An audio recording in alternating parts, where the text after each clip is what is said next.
देवाचीच्या वचलतेला उपमान जगी उपकाराला स्मरुनी चित्ती ते सगळे प्रेमाश्रूंची वाहू फुले विश्रांतीचा वार सुखाचा ईश्वर बाप पवित्र करी ईश्वर बाप पवित्र करी परम कृपा मनु जीवितरी. प्रभू येशू ख्रिस्ताच्या अतिप्रिय नावात सर्व प्रियजनास प्रेमपूर्वक अभिवादन.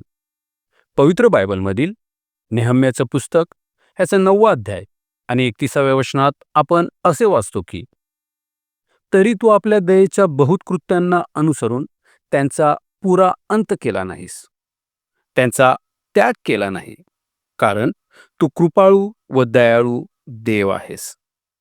मनुष्य हा जन्माचा पापी आहे आणि त्याच्या पापी स्वभावामुळे त्याला पाप करण्यात आनंद वाटतो.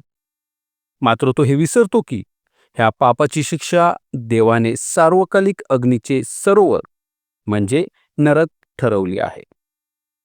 परमेश्वर प्रीती आहे आणि त्याचे मनुष्यावर प्रेम आहे, म्हणून त्याने त्याचा नाश केला नाही व त्याचा त्यागही केला नाही, तर त्याच्यावर अधिक दया व कृपा केली.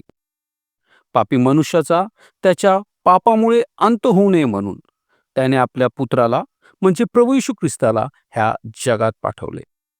संपूर्ण मानवजातीचे पाप स्वतःवर घेऊन तो वधस्तंभावर बलिदान झाला व तिसऱ्या दिवशी मेलेल्यांतून पुन्हा उठला, ह्यासाठी की जो कोणी त्याच्या बलिदानावर विश्वास ठेवी त्याला पापाची क्षमा मिळावी व तो नरकापासून वाचवला जावा.